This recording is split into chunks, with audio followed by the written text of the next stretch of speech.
তাহলে আমার plan successful হলো যে যখনই র্যাপিডো করে যাবে তখন একটু যদি ঘোরার দরকার হয় তো ঘুরে নেবে, দরকার হলে মাফলে এবারে উঠে যাবে, উঠে গেলে কী করবে ফেয়ার বাড়ি বেড়ে যাবে অটোমেটিক্যালি। আর যদি না বাড়ে কোম্পানিকে ফোন করবে, ফেয়ার বাড়িয়ে দেবে। দিদিরা হিল করে বাইক চালাচ্ছে আর দাঁড়া পেছনে বসে আছে দেখছো, তা আবার ডমিনার মনে হয় চালাচ্ছে, জিও হিল পরে চালাচ্ছে ভাই, কী করে পা রাখছে কী করে ফুটরেস্টে। প্রায় 190-95 প্রেশার দিল, তার জন্য পুরো একদম খালি ট্যাঙ্কে 1 কেজি 900 ঢুকে গেল, দেখতে পারলে 1 কেজি 900, 180 টাকা সিএনজি ঢুকলো।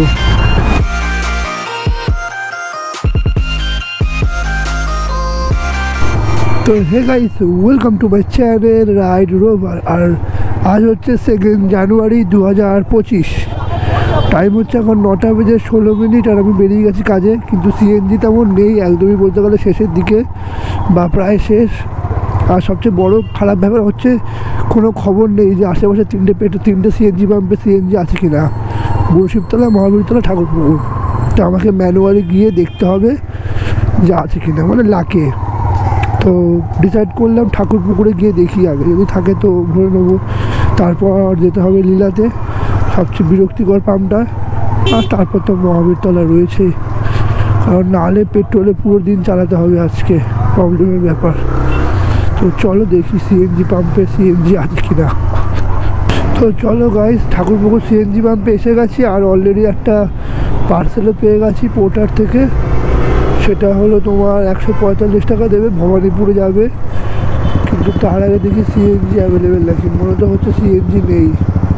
তো আমাকে তাহলে কী করতে হবে, আমাকে তাহলে পার্সেলটা নিয়ে নেপালগঞ্জে বা অন্য জায়গায় খোঁজ করতে হবে।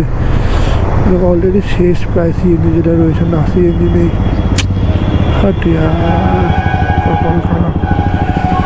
তো চলো ব্যাক করি, পার্সেলটা পিক আপ করি, পার্সেল নাম কি পাঠাচ্ছে সে তার কথা, অগ্নিজিৎ ব্যানার্জি, অগ্নিজিৎ ব্যানার্জি।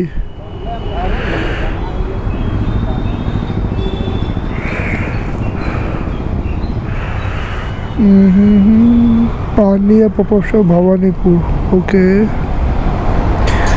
145 টাকা, তো 12-13 কিলোমিটার হবে, 11 কিলোমিটার। বাহ বাহ বাহ বাহ বাহ। তো চলো যাই, দেখি যাওয়ার সময় যদি কোনো একটা এরপরে সিএনজি পাম্প পড়ে তো সিএনজি ভরে বেরিয়ে যাবো। সিএনজি শেষ হয়ে গেল, 190 কিলোমিটার চলার পর সিএনজি ফাইনালি শেষ হয়ে গেল, আর কিছু করার নেই। তো চলো, কী আর করা যাবে, পেট্রোলে এবার চালাতে হবে, পেট্রোলটা আবার ভরতে হবে, পেট্রোলটাও জানি না কতটা রয়েছে। তো গাইস, তোমরা জানি না দেখলে কি না যে 190 কিলোমিটার গাড়ি চলেছিল এর আগের বারে নেপালগঞ্জে প্রেশার থেকে, আর এটাও প্রায় 190-95 প্রেশার দিল, তার জন্য পুরো একদম খালি ট্যাঙ্কে 1 কেজি 900 ঢুকে গেল, দেখতে পারলে 1 কেজি 900, 180 টাকা সিএনজি ঢুকলো। সালা 1 কেজি 900-র বেশি, মাঝে একটু কচুরি খেয়ে নিয়ে দাও। তো গাইস দেখো, সাইকেল নিয়ে চলে যাচ্ছে, দেখো পেছনে সাইকেলই তো মনে হচ্ছে, সাইকেলের ফ্রেম এখানে কি লাগিয়েছে বা গাড়ির পেছনে। ভাই আমি এখনও ওই ফার্স্ট পার্সেলটা দিয়ে উঠতে পারিনি, সিএনজি ভরলাম, খাবার খেলাম, তারপরে বেরালাম, রাস্তায় না শেষ হচ্ছে না। প্রথম মানে 11 কিলোমিটার রাস্তা দম বেরিয়ে যাচ্ছে, তাও তো আমাকে ঘুরতে হয়নি। আর ঠান্ডা কি ভাই, সেই লেভেলে ঠান্ডা পড়েছে। নর্মালি আমার এই একটা জ্যাকেট আর একটা পাতলা গেঞ্জি পরলে হয়ে যায় এই দুপুরবেলার টাইমটা, মানে সকালবেলা 10টা 11টা 12 নাগাদ রোদ থাকে বলে। কিন্তু আজকে রোদও রয়েছে, তার মধ্যে ভেতরে একটা থার্মাল পড়েছি, তাতেও যেন ঠান্ডা আটকাচ্ছে না। কি ঠান্ডা পড়েছে রে ভাই, কি ঠান্ডা পড়েছে। জানুয়ারি 2 তারিখে এসে ঠান্ডাটা দেখা দিচ্ছে, এর আগে ঠান্ডা যেন নাটক করছিল। ভাই কেস করেছে, ওলাতে ভুল করে ফুড নিয়ে নিয়েছি বেশি টাকা থেকে, ওই তাই ভাবি যে 1.5-2 কিলোমিটার 52 টাকা কেন শো করছে। আর ঠিক আছে চলো ভাই, একটুখানি কিলোমিটার, কোনো প্রবলেম হবে না, খালি ওয়েট করতে হবে। ওয়াও চায়না থেকে পড়েছে। আমি সব ওলাতে 2 কিলোমিটারে 40 টাকা দিচ্ছে, ফুড করছি 2 কিলোমিটারে 50 টাকা দিচ্ছে। সব ওনাদের ছোটো ছোটো রাইড কমপ্লিট করছি ভাই আমি, বুঝতে পারলে? এই চলছে আমার মার্কেট। এরকম করলে কি হবে? সকাল থেকে 24 কিলোমিটার মাত্র গাড়ি চলেছে, তার মধ্যে তো হাওয়া টাওয়া ভরেছি। যাই হোক, গাড়ি মিনিমাম পার ডে 150 করে চালাতে হবে, তারা যদি 1000 টাকার মুখ দেখতে পারি। কেন আমাদের এই লাইনে যত বেশি গাড়ি চলবে তত বেশি পয়সা ইনকাম, বুঝতে পারলে? তো ভাই বুঝতে পারছি না পোর্টারে কী হচ্ছে। যে পোর্টারে একটা হয় না ইনকারেক্ট অ্যাপ ওপেন এরর, ওইটা অন্য একটা অ্যাপ ওপেন করে পোর্টারকে যদি ব্যাকগ্রাউন্ডে রেখে দাও তাহলে কী হবে, পোর্টারে অর্ডার এলে মাঝে মাঝে তো পপ আপ করে পোর্টারটা ওপেন হবে, তখন ঠিকঠাক দেখাবে। আর যদি অ্যাপ ওপেন না হতে পারে ওখানে এরর দিয়ে দেবে যা অ্যাপটা ক্লোজ ছিল, তাই একটা অর্ডার মিস হয়ে গেছে। তোমার দোষ না, ও নিজে অ্যাপ ওপেন করতে পারেনি বলে অর্ডার শো করেনি, তাই তোমার দোষ। তো যাই হোক, ওরকম হঠাৎ করে 2-3টে হলো, ব্যাস গল্প। আমাকে ডিলে লাগিয়ে দিল, প্রথমে 60 মিনিট লাগালো, আবার একটা ওরকম হলো, ব্যাস 85 মিনিট লাগিয়ে দিল, গল্প। তো ভাই লোক, এই দেখো শিয়ালদায় এসছি ভাই, কি রোদ শিয়ালদায়, অনেক দিন পর শিয়ালদায় এসছি, অনেক দিন পর। আর একটা অর্ডার তো পেয়েছি, কিন্তু শিয়ালদা থেকে না। হ্যাঁ হ্যাঁ, কি বলছো? কি শুনতে পাচ্ছি না, তুমি দাঁড়িয়ে বলো না। হ্যাঁ হ্যাঁ হ্যাঁ হ্যাঁ,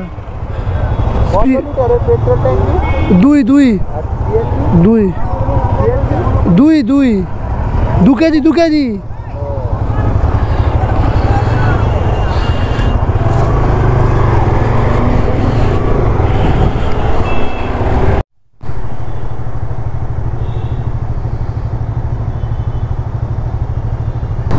তো গাইস দেখো, দিদিরা হিল পরে বাইক চালাচ্ছে আর দাদা পেছনে বসে আছে, দেখছো? তা আবার ডমিনার মনে হয় চালাচ্ছে, জিও হিল পরে চালাচ্ছে ভাই। কী করে পা রাখছে, কী করে ফুটরেস্টে? ও বিড়ি খেতে খেতে চালাচ্ছে, এটা কমন, এরকম দরকার ভাই কাউকে। আর পেছনে বসবো, কে চালাবে? ওলা ফুডটা মনে হয় অফ করে রেখে দিয়েছিলাম না, তাও সালা দিয়ে দিল আবার একটা ফুড। আর আমি বারবার ধরে হয় টাকাটা দেখছি, নিয়ে নিচ্ছি। তো যাই হোক, গড়িয়াহাটের সামনে তো বাইক পার্কিং করার জায়গা ছিল না, তো ফ্রি পার্কিং যেটা রয়েছে সরকার থেকে, ওখানেই রেখে দিয়েছি। ওকে,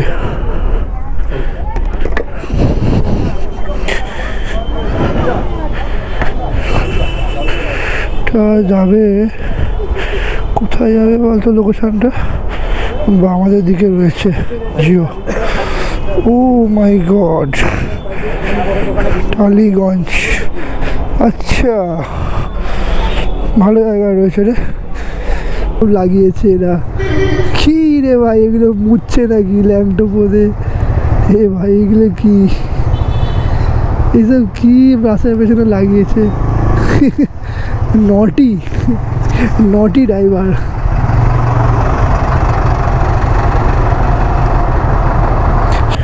কখন থেকে দেখো খালি ওলা, আবার একটা ওলা পেয়ে গেছি। ওলা ফুড দিচ্ছে, মানে ছোটো ছোটো অর্ডার, 50 টাকা, 60 টাকা, 70 টাকা, 70 টাকার অর্ডার 25 টাকা, 40 টাকা এরকম। আর ভালো ভালো সব 10 টাকার ওপরে।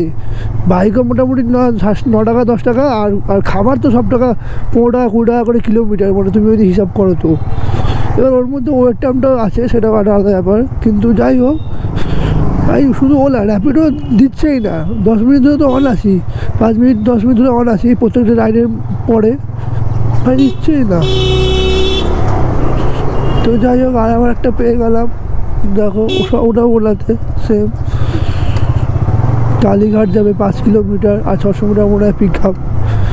তো 5.5 কিলোমিটার টোটাল পিক আপ আর ড্রপ মিলিয়ে, তো 5.5 কিলোমিটারের মধ্যে দিচ্ছে আমাকে কত, 50 টাকা না 60 টাকায় মনে হয় পাবো। তো চলো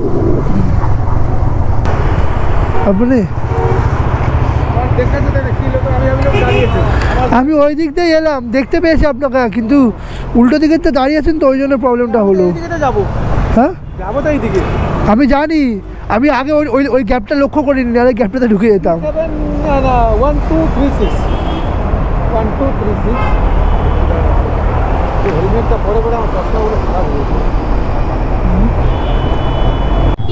তো ভাই র্যাপিডোতে ফার্স্ট অর্ডার পেলাম ভাই, তাও 3 কিলোমিটারে। সব ছোটো ছোটো অর্ডার, সামনে কীভাবে নিয়ে যাচ্ছে দেখো থার্মো। তো গাইস ফাইনালি 4:14 বাজে, আর ভিআইপি বাজার থেকে একটা হাওড়ার কদমতলা নিলাম। কিছু করার নেই, কী করবো বলো। তো এখানে দেখো দেখাচ্ছে 2 কিলোমিটার শর্ট হবে যদি জ্যাম দিয়ে যাই। তোমরা তো জানো জ্যাম কোন রাস্তাটা বলছে, হাওড়া ব্রিজ হয়ে ভেতর দিয়ে মানিকতলা দিয়ে, কিন্তু ওটা দিয়ে যাবো না। 2 কিলোমিটার ঘুরে যাব তোমার মা ফ্লাইওভার দিয়ে গেলে। 2 কিলোমিটার ঘুরে গেলে মা ফ্লাইওভার দিয়ে গেলে 2 কিলোমিটার বেশি ঘুরতে হবে, কিন্তু 15 মিনিট তাও বাঁচাবে। মানে ভাবো কত তাড়াতাড়ি যাচ্ছে। আর যেহেতু র্যাপিডো তাই 2 কিলোমিটার ঘুরে যাবো। কারণটা কী বলো তো, র্যাপিডোতে না ফেয়ার ইনক্রিজ করে দেয়। তোমরা তো জানো 14 কিলোমিটার ছিল, 2 কিলোমিটার বেড়ে 16 কিলোমিটার হবে। তো 14 কিলোমিটার 140 টাকার জায়গায় কিছুটা তো বাড়াবে, 155, 150 কিছুটা বাড়াবে। তো কোনো যায় আসে না। এবার লাস্টের 2 কিলোমিটারে আমার কত করে পড়বে, 2 টাকা করে পড়বে, কিন্তু 2 টাকার জন্য কত জ্যাম থেকে বেঁচে যাবো, কত মাইলেজ ভালো দেবে বলো তো। আর উল্টে কাস্টমাররা কিছু পে করবে, আমার কি। তো তোমরা যখন র্যাপিডো করবে তখন একটু যদি এরকম অপশান থাকে যে মা ফ্লাইওভার দিয়ে গেলে তাড়াতাড়ি হবে, তো র্যাপিডোতে যেতে পারো। কারণ অনেকটা তোমার টাইম বাঁচবে আর অনেকটা তোমার বাইকও ভালো থাকবে। তো আর একটা ইনফরমেশান দিয়েছি তোমাদেরকে, যে মা ফ্লাইওভারে কিন্তু আগের সপ্তাহে মনে হয় একটা নোটিশ এসেছিলো, যেটা তোমার বাইকের স্পিড লিমিট কমিয়ে 40 করে দিয়েছে, বুঝতে পারলে। আগে তো 60 ছিল, সরি বাইকে 50 ছিল আর গাড়ি ছিল 60। আর এখন কি করেছে, এখন বাইক করে দিয়েছে 40, গাড়ি 60-60ই রয়েছে। তো দেখবে এটা তো এডিসি বোস ফ্লাইওভার, ওর আগে যে মা ফ্লাইওভারে দেখবে সব কটা নতুন হয়ে গেছে। বাইকের লিমিট কমে এখন 40 করে দিয়েছে। তো তোমরা যারা জোরে চালাতে একটু কমিয়ে দেবে স্পিড, কারণ কোথায় কখন কেস দিয়ে দিলে বেকার ওভার স্পিডে কেস খেয়ে যাবে 1000-2000 টাকা। তো একটু দেখে শুনে চালাও, কারণ এগুলো তো কেস অনলাইন কেস দেবে। তো এর আর কোনো লোক আদালতে গিয়েও মনে হয় না হবে, না হয়ে যাবে। তো দেখে শুনে একটু চালিয়ে।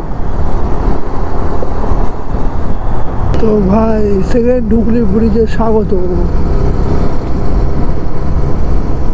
আন্দুল রোড, আমাকে যেতে হবে কোনা এক্সপ্রেস ওয়ে, না কোনা না, আন্দুলে যেতে হবে, না আন্দুল না, আমাকে যেতে হবে ফোর্সের ওই সাইডটা।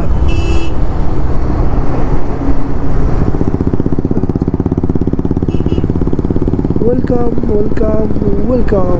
বাবা পলিউশন দেখ অ্যাম্বুলেন্সের।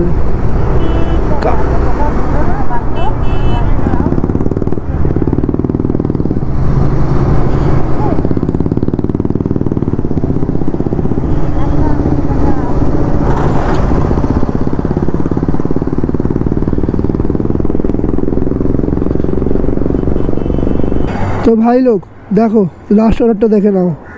1 কিলোমিটার দূর থেকে পিক আপ করেছিলাম, 14 কিলোমিটার দেখাচ্ছে। কারণটা হলো যে র্যাপিডো সালা ফেয়ার অ্যাডজাস্ট করেনি। 14 কিলোমিটার দেখেছি, 2 কিলোমিটার যে ঘুরে এলাম না, ওইটা র্যাপিডো কাউন্ট করেনি। তো কাস্টমারের কাছ থেকে 160 টাকা নিল, 140 টাকা 137 টাকা দেখিয়েছিল, কারণ 20 টাকা মনে কাস্টমার ডিউ ছিল। তো আমি যখন চেক করলাম দেখলাম ও বাবা র্যাপিডো 14 কিলোমিটার দেখাচ্ছে। তো আমি কী করলাম, সঙ্গে সঙ্গে হেল্প সেকশান থেকে যে কোনো একটা অপশান সিলেক্ট করে কল করবে, কল সাপোর্ট করে কি বলবে যে 2 কিলোমিটার ঘুরতে হয়েছে, টাকা বাড়াও।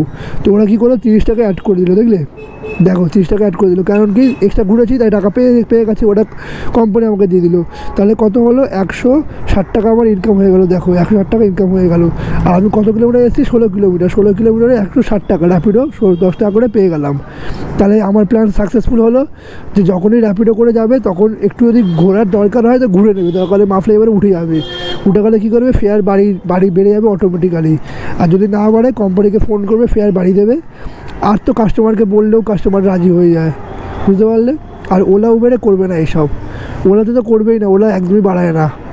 তো চলো এবার দেখি এখান থেকে কী পাই, কারণ 5টা অলরেডি বেজে গেছে। দেখো ট্রাম বার মেরেছে, ওটো ট্রামের থেকে ওটো। দেখো অনেকে বলে নাকি ট্রাম নেই, ট্রাম গায়েব হয়ে গেছে। কোথায় ভাই, এই তো ট্রাম চলছে, কোনগুলো গায়েব হয়েছে ওরাই জানে। আরে ভাই এটা ঢুকতে দেবে না, ওইটাতে ঢুকতে ভালো হতো। ও না আমার দরকার। আচ্ছা তো গাইস ঘরে চলে এসেছি। তো চলো ঝপ করে আজকে হিসাবটা বলে দিই। আজকে অ্যাকচুয়ালি মার্কেটটা আছে এক কথায় বলতে গেলে আজকে ভাড়া বেশি পেয়ে মানে রেটটা ভালো পেয়েছি। 10 টাকা করে কিলোমিটার, 9.5 টাকা করে কিলোমিটার, কখনো কখনো 12 টাকা করেও কিলোমিটার পেয়েছি ফুড ট্যুরে বা এইসবে। কিন্তু সব ছোটো ছোটো অর্ডার, মানে গাড়ি কম গড়িয়েছে, বুঝতে পারলে? আমাদের বাইকটার সাথে যত বেশি তুমি গাড়ি চালাবে, যত বেশি বাইক চলবে, তত তোমার বেশি ইনকাম হবে, কিন্তু গাড়ি ভোগে যাবে। তো র্যাপিডোতে আজকে 2খানা অর্ডার কমপ্লিট করেছি, ইনকাম হচ্ছে 196 টাকা। ওলাতে 11খানা রাইড কমপ্লিট করেছি, ইনকাম হচ্ছে 612 টাকা। আর পোর্টারে 1টা অর্ডার কমপ্লিট করেছি, ইনকাম হয়েছে 138 টাকা। আর গাড়ি চলেছে আজকে 100 কিলোমিটার। তো টোটাল আমার ইনকাম হয়েছে 886 টাকা। এর মধ্যে 40 টাকা এক্সট্রা আছে, বুঝতে পারলে? আর 20 টাকা আমার র্যাপিডো আর ওলার সার্ভিস কস্ট বাদ দিয়ে 886 টাকা আমার ইনকাম হয়েছে। আর গাড়ি চালিয়েছি সকাল 10টা থেকে বিকেল 5:30 পর্যন্ত টানা। তো টোটাল 7.5 ঘন্টায় আমার ইনকাম হয়েছে 890 টাকা মতো। তো বুঝতেই পারছো আমার 100 টাকা পার ঘন্টার উপরে বেশি ইনকাম হয়ে গেছে। তো মোটামুটি ভালো, কিন্তু ওই যদি আরও বেশি বাইক চলতো তাহলে আরও বেশি ইনকাম হতো। তো টাইমটাও কম দিয়েছি, তাই ইনকামও কম হচ্ছে, তো কোনো ব্যাপার না, ঠিক আছে। আর একটা নতুন একটা হেলমেট কিনেছি, যেটা এবার থেকে ইউজ করবো। ওই দেখতে পাচ্ছ তো, যায় না এই হেলমেটটা, ওইটা তার ইউজ করবো না। একটা নর্মাল একটা হেলমেট পেয়েছি, 340 টাকা দাম নিয়েছে, মোটামুটি কাজ চালানোর মতো। কাজ চালানো দেখি, ভালো কোয়ালিটি হেলমেট, ওই হেলমেটটা দিয়ে কিনে আনলাম। তো চলো আজকের মতো এতটাই। Stay safe, safe drive, tata, good bye. আবার দেখা হবে কালকের ব্লগে, বাই।